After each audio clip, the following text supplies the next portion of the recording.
আসসালামু আলাইকুম। আলহামদুলিল্লাহ আমি ভালো আছি। আপনারা সবাই কেমন আছেন? আশা রাখছি আপনারাও সবাই ভালো আছেন। যাই হোক, আমি আজকে রান্না করব মিষ্টি লাউ দিয়ে চিংড়ি মাছ।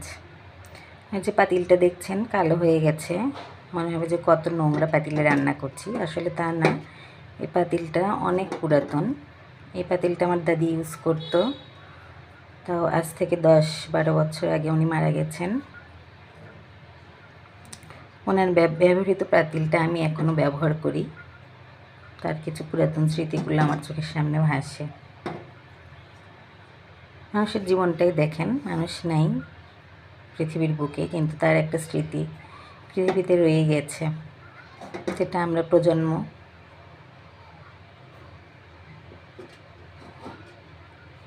ব্যবহার করে চলছি। যাই হোক, চলেন রান্না করি। এখানে আগে থেকে কুটে বেছে ধুয়ে রেখেছি মিষ্টি লাউ, তার সাথে দিব চিংড়ি মাছ।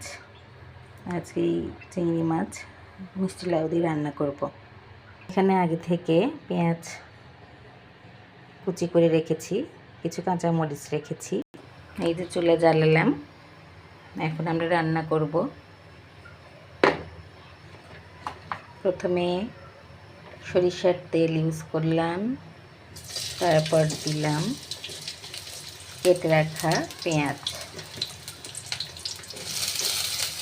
আজ আর কোনো এডিট করব না, নর্মাল ভয়েসটাই দেওয়ার চেষ্টা করব, দেখি আপনারা কীভাবে নেন। No edit.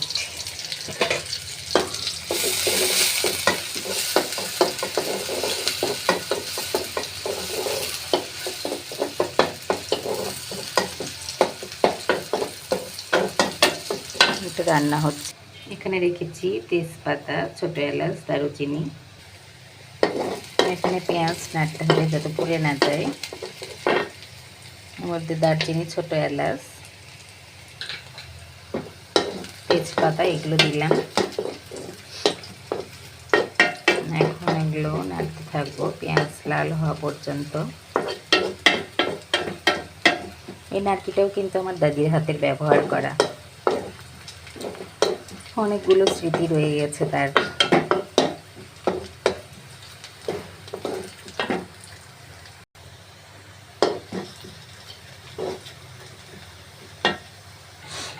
দর্শক দেখেন, পেঁয়াজগুলো কিন্তু লাল হয়ে এসেছে। এখন আমি এখানে পানি অ্যাড করব। এই তো পানি অ্যাড করলাম।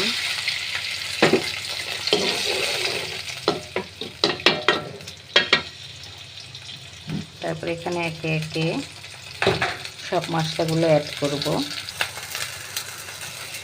এখানে প্রথমে অ্যাড করছি মরিচ গুঁড়ো,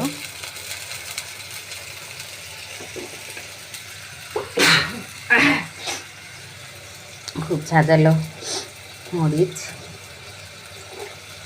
তারপরে অ্যাড করছি হলুদ গুঁড়ো, আর একটু হলুদ গুঁড়ো অ্যাড করলাম।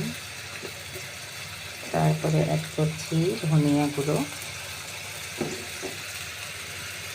মরিচ কম ইউজ করছি কারণ আমার বাচ্চারা খেতে চায় না। এখন এখানে অ্যাড করব আদা রসুন বাটা। তারপরে অ্যাড করব জিরে গুঁড়ো।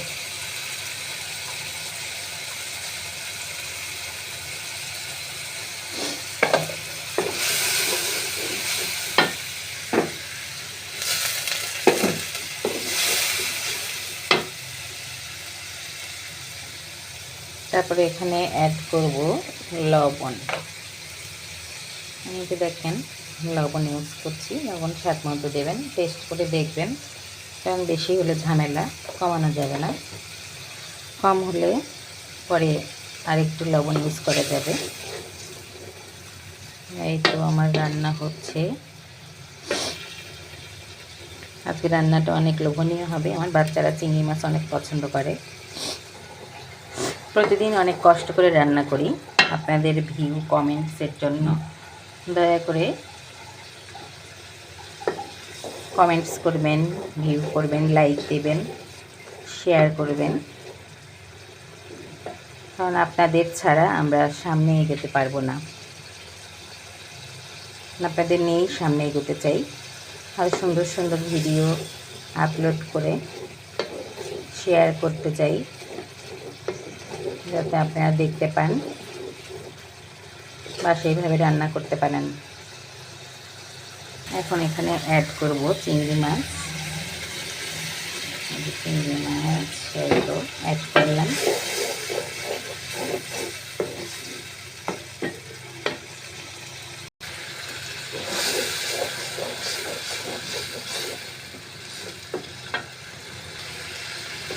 একটু কাঁচামরিচ অ্যাড করলাম। দেখেন, দেখতে অনেক সুন্দর লাগছে। মাছটা ভুনা হয়ে গেলে এর মধ্যে আমি এখন দেব মিষ্টি লাউ।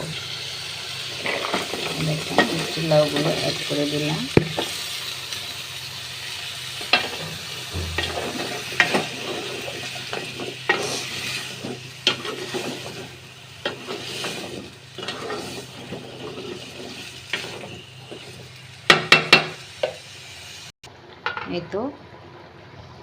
এই তো দেখেন দর্শক, আমার রান্নার ফাইনাল লুক।